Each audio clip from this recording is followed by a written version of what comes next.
Hi Hello, there, Haley. Brian. How you doing? I'm good. I'm good. We're back. We are back with delight.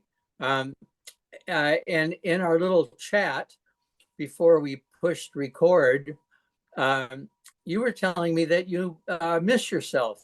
I Talk about that. do. I think I miss myself, but we were also talking about this concept of time and quantity. And I was saying that I feel like everything is happening so quickly and time is going so fast that it's almost like I miss myself in all of it. And I have some plans this weekend and they start literally tonight. And I was like, I think I need to cancel some of that because I miss hanging out with me. I feel like I haven't hung out with me. I think that's really cool. And I think you wanting to hang out with you is pretty cool. yeah, and I know it can sound a bit narcissistic, but it's also, I Not at think, all. healthy narcissism where we do need to acknowledge that we are important factors in our own life. Yeah. And we do need to hang out with ourselves and to kind of sit and have a chat with ourselves and really say, like, how are you? What are you finding fun Particu- these days? Particularly if you're a service oriented person. You know, if so much of your life dynamic is giving, healing, offering, you can forget yourself, forget to check in even to see, how you doing. And, uh, I'm not sure what helped me and we don't need to talk about it again, but writing the memoir really helped me, Haley, get in touch with myself, Mm-hmm. because I was telling, it was like me telling you a story, and uh, but I had to get into it. I had to, Yeah, you well, have to hang out with you. who is this little boy, and what was this little boy feeling, and was he afraid? And I'm finding right now at 75, I'm missing a lot of people. And it feels like there's no reason I shouldn't be able to pick the phone up and call them, but I can't, because they've passed on. I mean, I can Which is have very, time. yeah, and I think that has to do with time because Yeah.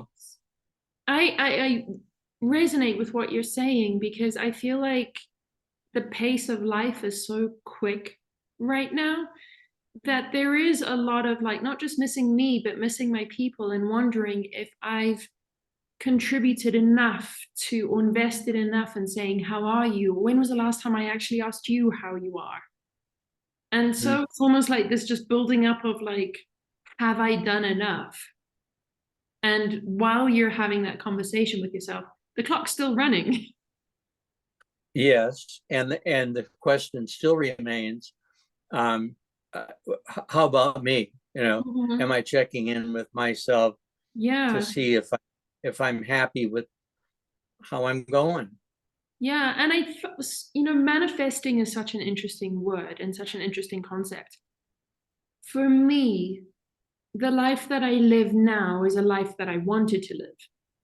So I'm in that place of this is really, really great. But at the same time, I miss my time with me. And there's a Uh-huh. bit of sort of nostalgia because when it was quieter and slower, I had a lot of time for me. But then there's also sort of that little bit of, I don't know what it's called. It's almost like you're too afraid to say I miss me just in case the good stuff ends.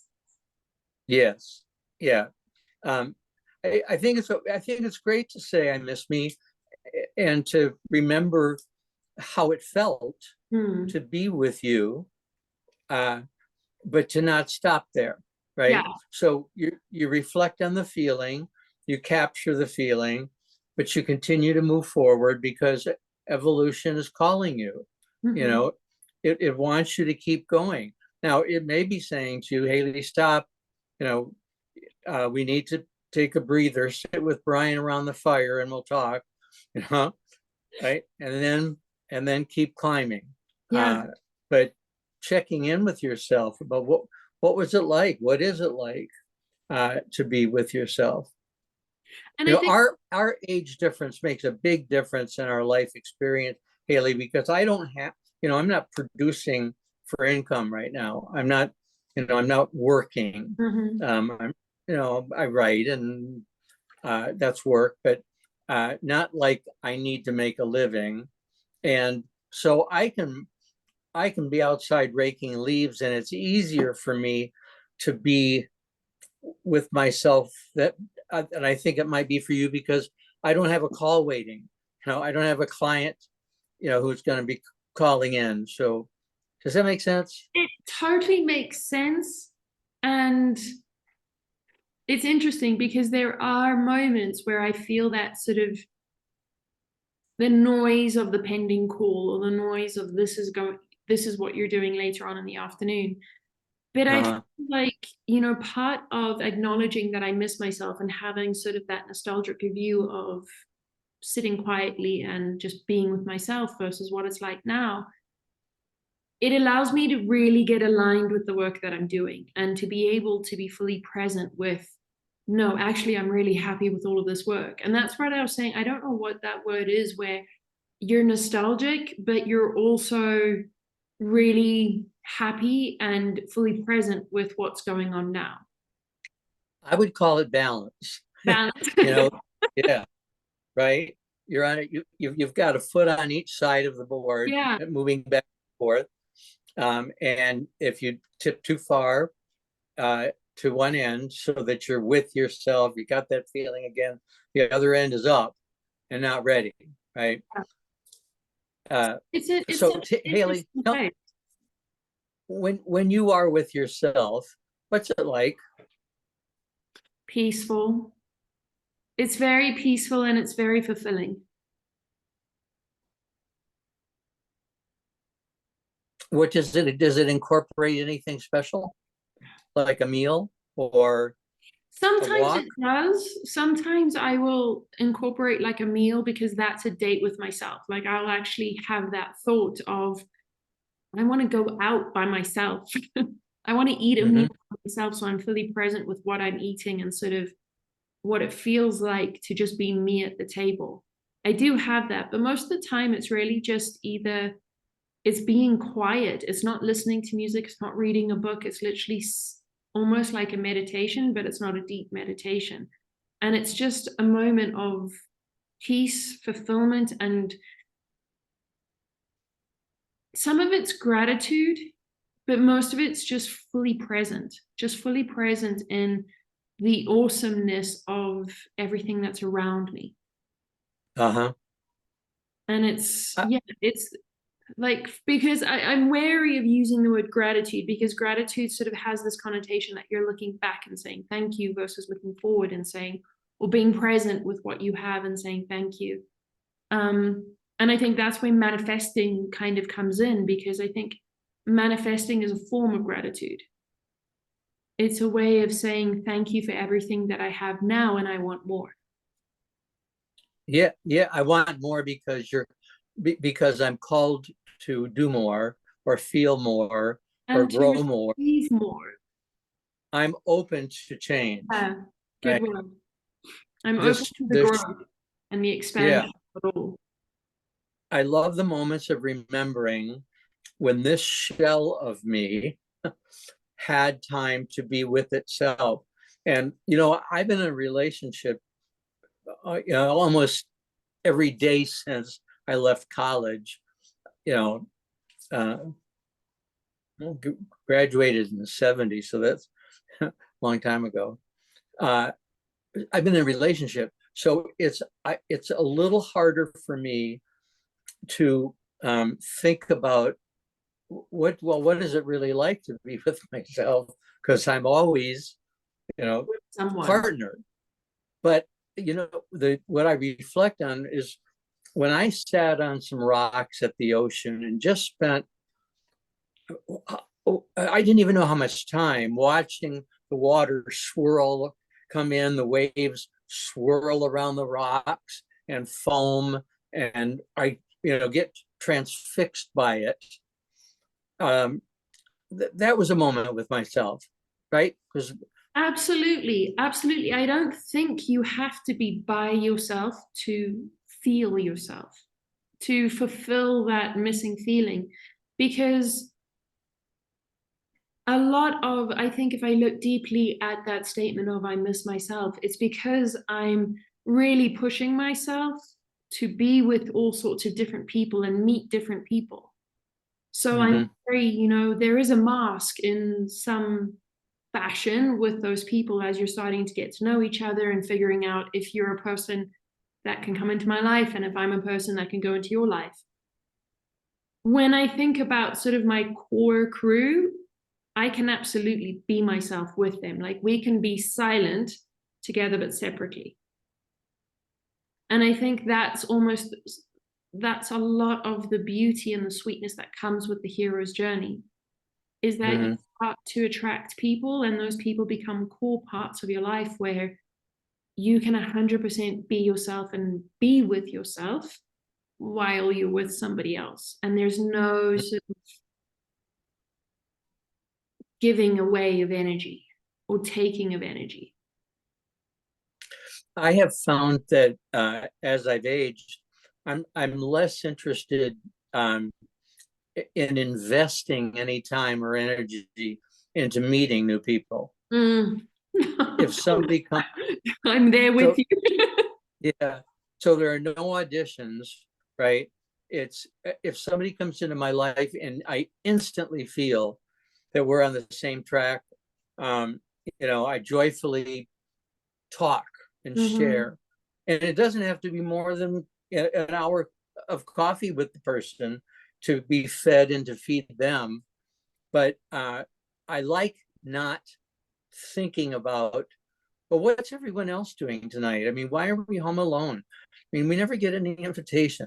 We don't think about that at all. Oh, You know, I we're, remember moments of that where I was just like, I really need to get out. And now I'm like, I really need to stay home. yes, It's very yes. much careful what you wish for. Well, you know, uh, you got what you wished for, and it feels pretty good, right? It feels really good. And I have some friends that we're connected because we're from New York. So when we get together, we have a very sort of nostalgic sit in the past and talk about sort of very specific restaurants or very specific neighborhoods. And we were both like the three of us were together and we were talking about how we're actually busier in this tiny little town than we were in New York. No, no kidding. Yeah. You have friends from New York that are in the town you're living in Mhm. right now. Yeah. Did that was that serendipitous, or did you plan it? Serendipitous. There's actually Wow. a lot of New Yorkers that have left New York and are around. So even when I was in Merida, there were a few New Yorkers. But here in San Chris, there's, oh my God, I would say in the last year and a half, I've maybe met close to 15 people that were from New York. Not that you necessarily knew in New York, but who No, were didn't from know New any of them in New York. But we have these York. interesting little synchronicities where it's like we lived within 2 blocks of each other. Yeah. Yeah. It's that crazy stuff. And it's like we went to the same restaurants or we hung out in the same neighborhoods. It's And very and interesting. now that sharing um, with each other sort of is endorphin releasing, in that Absolutely. you're excited, it's memories, they know what you're talking about. They've had the same, they love that eggplant parmesan too. And it's so interesting doing that when you're in a foreign country Hmm. because part of the push to be in a foreign country is to assimilate, to not see yourself as separate or different or expat. It's to try and fold into the community, speak the language, follow the customs. But when you get with your crew of people, whew, you like go all the way back into full sort of I'm an expat, I'm a foreigner, and for this moment we're sitting in New York. Yeah, well, that's what you share with those people at the time. but you're wise enough to know not to limit yourself to that experience, Right. that because you'd miss out Absolutely. on experiencing this wonderful new culture. Yeah. And it's interesting because tonight I'm with the New York crew. Tomorrow I'm with a completely local crew. Haley, pay attention if you would tonight and tomorrow to how your feelings are different. So maybe we could talk about that. You know what? We can talk about it now. My feelings are different, and I feel like I'm almost there. The core of me is still there, but there's you. If you were to come with me, you would see almost two different versions of me. Mm-hmm. What would I see? I think with the New York crew, you would see this very easy, very sort of relaxed and comfortable. With Yeah. the local crew, obviously there's the language barrier because I can't speak Spanish that quickly and that fluently yet. But also, I'm very aware that I'm the white girl. And Yeah. everywhere we go, like we try and hang out quite a bit with this crew, like maybe once a month at least, where we all go to dinner together. There's about 10 of us. I am the white girl. I'm the only foreigner in the restaurant because when we go for dinner, we always go to very sort of local neighborhood spots. There's Cool. no expats or anything like that. So I'm the only one that looks different. And how does that feel? It's wonderful. And I say Yeah. it's wonderful because it teaches me so much about humanity. Because I think growing up in Zimbabwe where it was very colonial and I was the white, but we always were looked at as not different. So we came across as always the sort of like the dominant class. Mm-hmm. Mm-hmm. So then when I moved to the US, it was interesting because I got to see a different side of different skin colors, the different way people looked. And still, white is very dominant in the US. But when I came to Mexico, I am the minority, the Mm-hmm. glaring, obvious minority. And that was one of the reasons why I left Merida because you just get so stuck in little America. When I came Mm-hmm. to Chris, I'm the minority. And it's interesting and wonderful being able to have that perspective. It's different because there isn't sort of the outward racism towards me, but the stares are there, the quietness. Yeah. So you were talking about if you were with when you're with your New York friends, you're more relaxed. But when you're the odd person out, you have to work harder. You You have have to to work be harder. listening. You You're have on, you have to pay attention you're to body language. listening. You're conscious that you're not picking everything up, Yeah, right? Uh, and that's hard work. it's But more. it doesn't mean that it's a bad experience. It's just a different experience, right? It's still a beautiful. It's just different, and it's one of those things where it's just like, oh my god, I can't wait until there's an easier flow, which is all on my timing too. But it's even in that work, it's just fascinating and it's beautiful to be stared at. Not in the way of like creepy dudes and attractive Right. sexual way, but in a way where people are like, what is she doing here? And In our yeah, yeah. What's she doing in our space? yeah.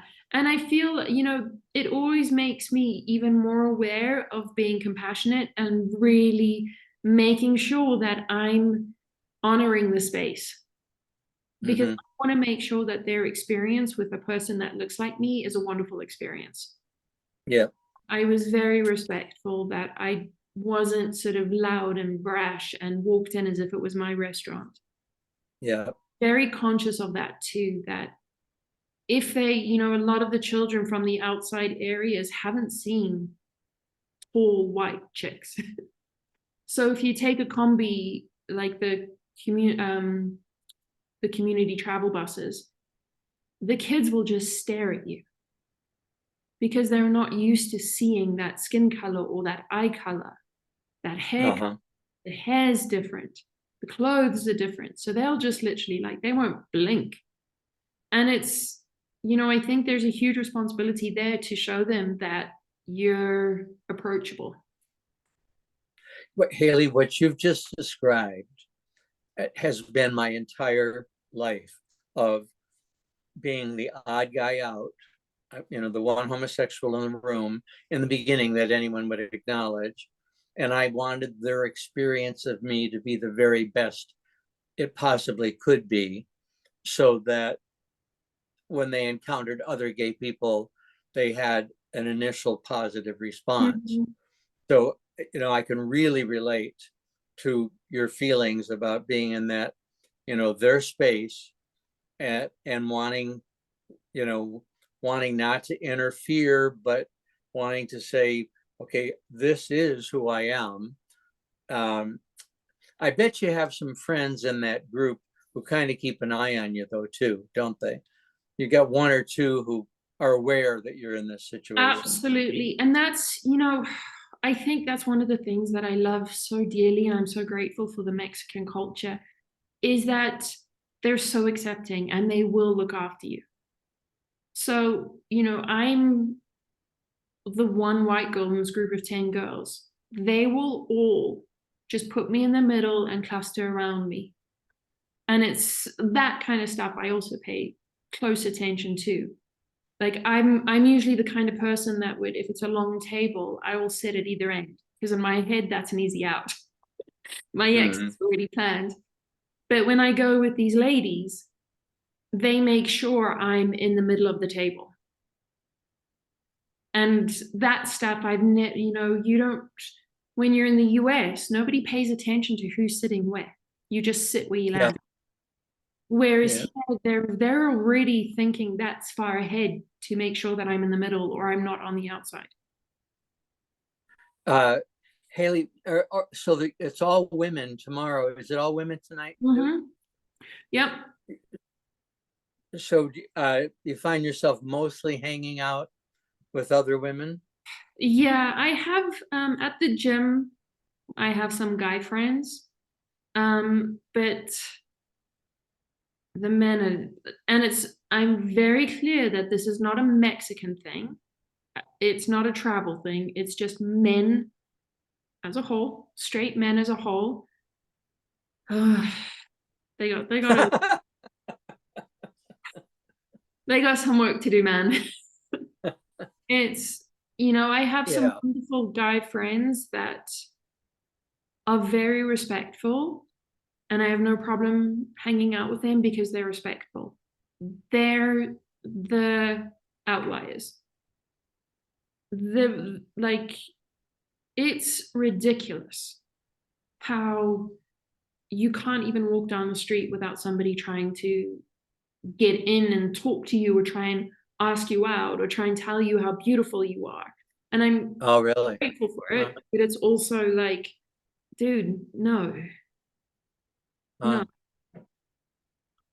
Straight men, going back to your description of you being the major class in Zimbabwe, straight men have had, the lifetime historical experience of being the master class, and things are shifting, changing, and it's as they need to.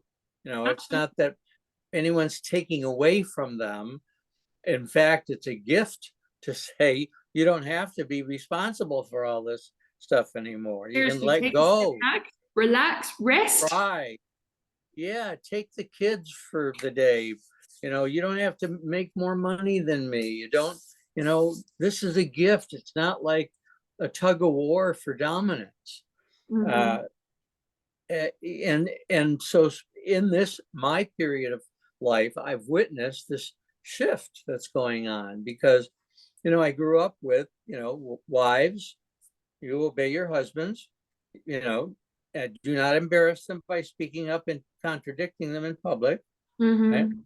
To now, you know, far more equality in the couples because they both insist upon sharing, right? It's been fascinating to participate in and witness. You know. And I'm fascinated and so interested in the lagging outliers of that. So these are the men that are fighting or are resisting sort of that movement, Yeah. that shift. And I think we see this in the drop, you know, men now make up less than 50% of college applications. Women are single for far longer now. Most women are single far up into their 30s now and into their, you know, approaching 40 before they even think about taking on a partner. So we're seeing that, you know, that shift now is also very much squeezing a lot of men, and a lot of those men are now panicking, and are their idea of how to handle that panic is to misbehave. Is to misbehave. Mm-hmm. Yeah. Well, you know, when you don't know what to do, you know, so you end up I tripping. totally understand it, but I will not tolerate it. I will not tolerate Yeah. it. I I think if I was a woman, if I was born a woman, straight woman,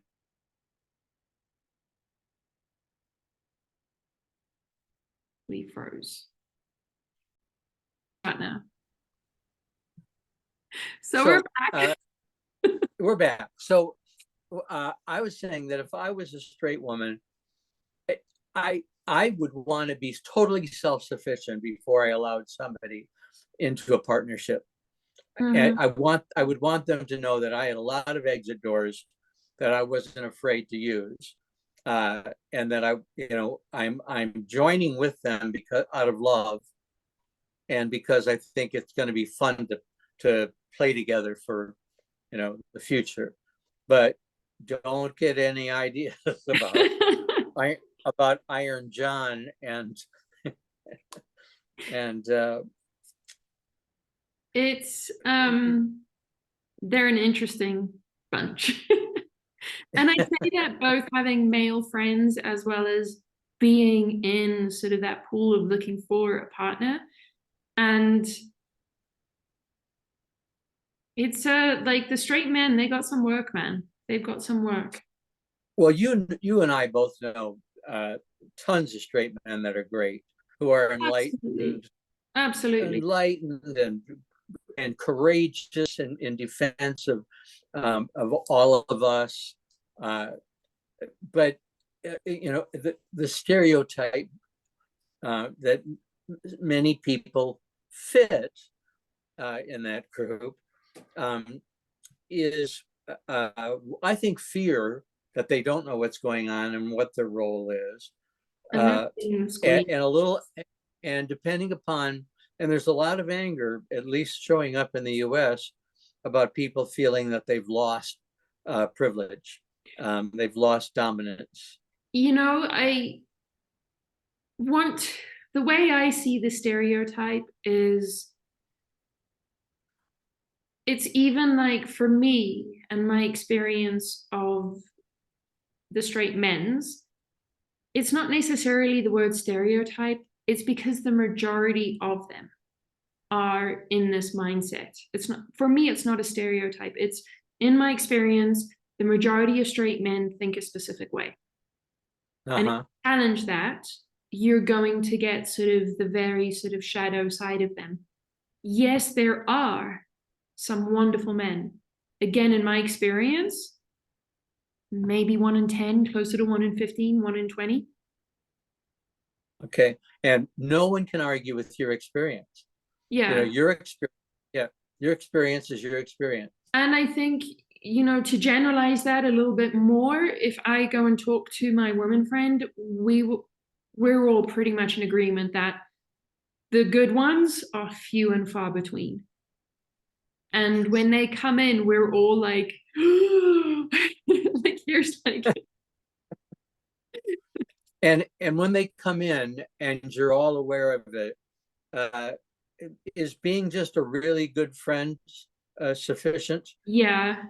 Again, in my experience and with the people that I'm around, when those kind of guys come in that are more aware and they're softer. It doesn't mean that they're weak. It just means that they're more open. We tend to nurture them and protect them. Yeah. Almost like we're very aware of this is a good one. Let's make sure Uh-huh. that they know it and that they're experiencing the best of us. So we almost bring out the best in each other. When it's not that kind of guy, they get the worst of us. I'm not, I will fully admit that. And, it's not great, but they do get the worst of us. They get the grumpy, they get the aggressive, they get the don't talk. Defensive. Yeah, like how, like just get away from me kind of vibe. Uh-huh. So I think that Well, fuels their idea of woman too. their idea. Yeah, that women are like high maintenance and who knows what they're thinking and you never know what you're going to get. It's because we're meeting them with that energy. We're meeting with them with the energy of, I don't have time for you. Like my patience is so small right now that any minute I'm going to blow off at you. I can really identify with the feelings. Uh, I'm happiest when I'm not aware of whether the person I'm with is gay or straight because they're so comfortable. My identity doesn't have to be defended. There's no, moat and bridge. Uh, but Haley, my memoir is filled with story after story after story of encountering people that you immediately assumed were the enemy, but who ended up, after they listened to the story, being an ally. Mm. And so, what that tells me, my experience tells me, is while it may be easier for me to relax and be comfortable with people like you who I don't have to explain stuff to, right? Uh, but the magic really often comes from seeing a total shift in behavior attitudes because the person has been given the opportunity to Mm. learn and grow, right? It's work. You got to be willing to put it in the work. It is work. Yeah. But it can happen on an airplane ride. Mm-hmm. It can be that short a period of time that you see this transformation. I mean, that's my life experience. And I believe that those are completely karmic and synchronistic too. I think there's a reason that the two of you came together to have that conversation. Uh-huh. I think that's karmic, and I think that's divine timing and divine synchronicity, bringing two people together for a shift.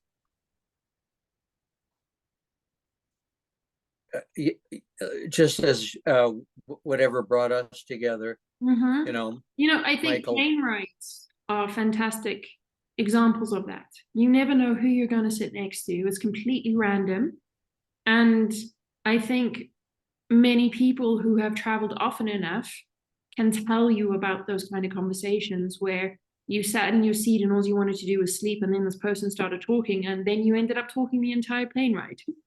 Swap numbers And and that kind of stuff. loving it, Yeah, and and completely loving yeah, it. yeah, It's and you don't have to exchange business cards or phone numbers. You can both accept that it was a magic moment just, and reinforce your belief in humankind, right? yeah, and I think it, you might be the one teaching in that moment and creating sort of a shift in perspective there. But I think you're also receiving a shift too. Absolutely. Because to be Yeah. able to sit in that chair and be like, oh, I just can't wait to sit. I don't want to talk to anybody. And then you realize that actually it's okay if you do end up talking to somebody. That's a shift right there. Yeah. Yeah. And if I initially get vibes from this person that they're not going to be somebody that I want to talk to, and they end up being somebody that I'm really glad that I talked to, they've moved forward in their attitudes towards gay people, but I've moved forward in my attitude towards Southern Baptists or Mm. Mormons or police officers or, Army sergeants, whatever it is. I've had to accept the fact that my reality now has new information Mm-hmm. that I'm going to grow with. Absolutely. And I think there's also that reminder in the divinity of moments, the divine timing and the divine synchronicity that you both chose, that moment. Haley, swinging all the way back to the beginning. So is surrendering to that conversation a letting go of the desire to be with oneself?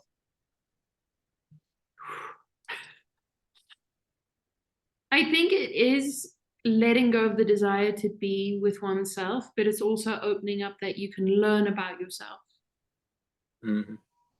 So it's an exchange of just being by yourself to learning about yourself. Mm-hmm. So you're still with yourself, but you're not just, Yes. Yeah. you're You're not just putting more energy into the growth part than you are with the serenity part. Yeah. Yeah. But after the conversation, the next time you're with yourself, it's a new self. It's a new self. Right? It's exactly a new Yeah. self. And Yeah. I think that is where part of the missing me comes from, is because we remember who we were before everything started changing. And there's always a sense of comfort with that. Yeah. It doesn't mean that everything now is terrible, so that you so miss that person that you want to go back to it. It's just there was a sense of simplicity then. Yeah. And even now Uh, there's a sense of simplicity, but there's also an expansion. the thing that I wrote actually about this yesterday. It's my next column, and I'll put it on Facebook soon. But one of the things that and friends who were in college with me are aware of is how much I've changed in my need for competitiveness, control, perfection, right? That, and a lot of that manifested in insecurity, right? Mm. Insecurity about being gay, insecurity about that we all have when we're in our 20s and trying to compare ourselves with other people. But this, I went to the doctor. This is a funny story, if you will. I went to the doctor I think a couple of days ago to get my monthly renewal of prescriptions, right? And so to do that, I have to pee in a cup, right? Well, I've always taken great pride that no matter when you ask me, I can fill up that cup. Oh, wow. Yeah. This week, all I could get was a dribble. I thought, oh my God, they're never going to be able to test this. All you've been able to come up with is just this little tiny amount at the bottom. And, I had to say to myself, it is what it is, take it or leave it. I gave you the best that I could. And, and I laugh about it because it's silly and funny, but it's also pretty representative of, you know what? It's everything is okay. Everything's okay. All is well. It is. It all is well. Every morning when Ray and I read the Tao and then the Wu Wei, the message is always leave it alone. Everything is okay. You Humility. don't try to make something that it isn't, right? Mhm. Don't try to change things. Be with yourself, know yourself, right? And so one of the things I love about this point in my life is that, you know, people who used to come into our house and realize that everything was perfect. It looks like we had it clean that day. Now they come in and there are all these diapers for dog pee, and the good stuff is piled high, so we can't get to it. And that's our house right now. And it is what it is, and it's okay. It's still, but you know what? It still feels like your house. It is. You It look a is little bit different, because but it still feels there's like, no pretense. yeah. There's no pretense to it. Even with this manuscript, you know, that I've worked so hard on my memoir, really, really, really worked hard on. I know that since I chose to not self-publish, which my book would be exactly the way it was, no one's going to edit it, turning it over to a publisher, and that's a bargain that you're going to reach people that you wouldn't otherwise reach. They're going to edit it, and they're going to take out stuff that I think is important, right? And my friend, who was the one who, well, my friend said, I can't believe you, how relaxed you are about this, how willing you are to accept it. I said, look, that's the choice I have. I either can say, no one's going to make any changes, it's mine, and 8 people will read it, or I'm going to have it published and possibly reach a lot more people than I can imagine, even if you're going to take out that story that I think is really important. It's just a book. And I love being there. I love feeling that. I think it takes enormous courage to reach that point of surrender. But once you're in it, you're almost like, why was it such a big deal to get here? Yeah, and you look back at yourself and think, oh wow, I wonder what it was like to be his friend. Because it was kind of, he's nice, but he was a little uptight.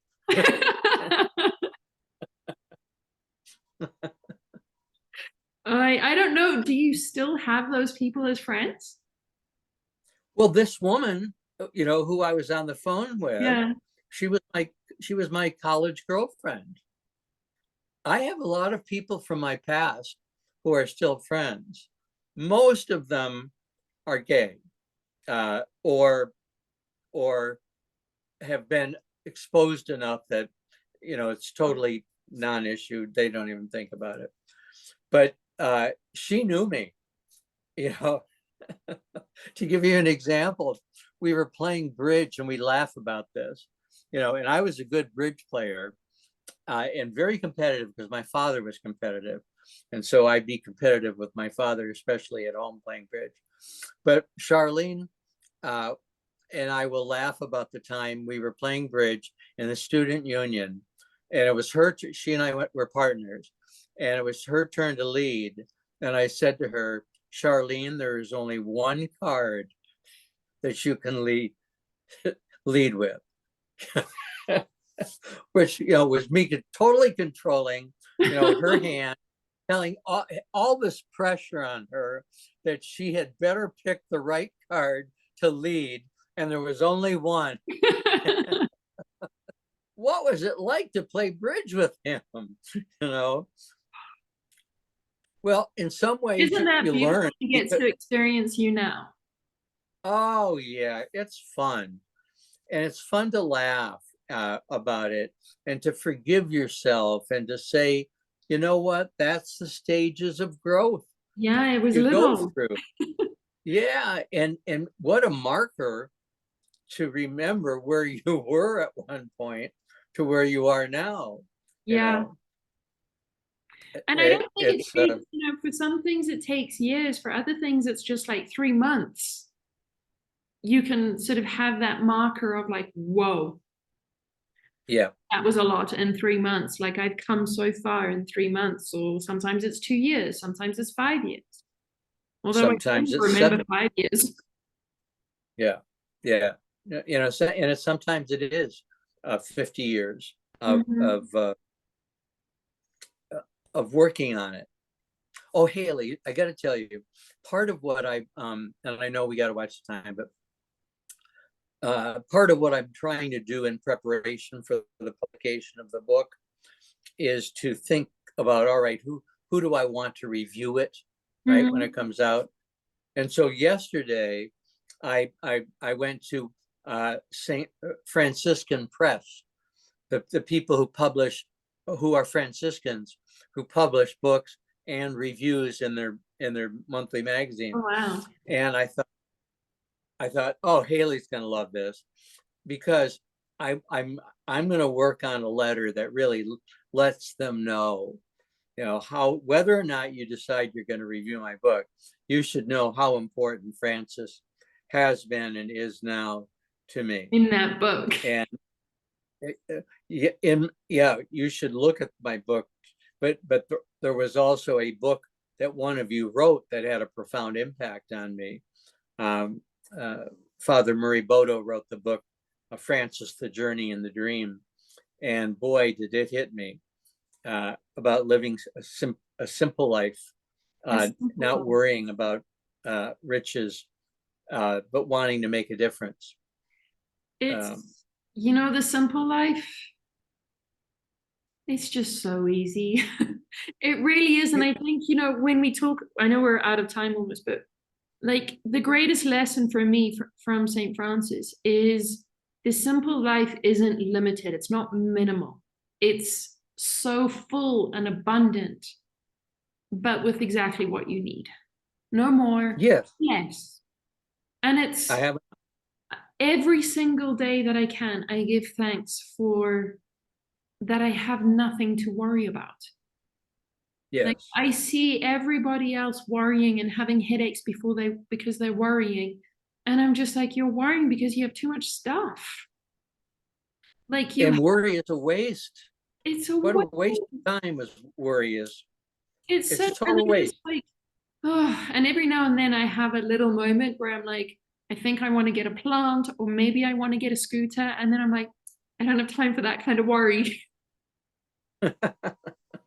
Like a plant is worry for me. That's just me being like, what am I going to do with it? What if I kill it? Too much worry, not time for a plant. I understand. I'm the one that would go buy the plant, but I do understand your concern about it dying. And yeah. I have a wonderful garden out front here, that door. That door. Wonderful garden courtyard. So every time I'm thinking that I need a plant, I'm like, open your door and look outside. Good. Yeah, me too. Yeah, I am transformed and transfixed by the nature that surrounds me, how beautiful it is. Yeah. And when I'm bored of that, then maybe we'll get a plant. You know what? After we finish this, I'm going to send you a picture that I took just before we got on the phone of 3 orchids that are all in bloom on hanging from the trees. Yeah, you'll look at it and you'll just and I put it on Facebook, but it just will ease your breath. Oh, send it. I love it. Yeah, I love it. Pause. And on that beautiful note of orchids, have a wonderful 2 weeks. You too. And we'll probably be speaking when it's actually fall and it's cooler. Yeah. Maybe not for you. For me, I don't care what the weather is. I love talking with you. It's fun. It's from the heart. It's comfortable, and I'm very grateful to you for it. Indeed. Likewise, and can't wait to see you soon. Bye-bye. Lots of love. Bye.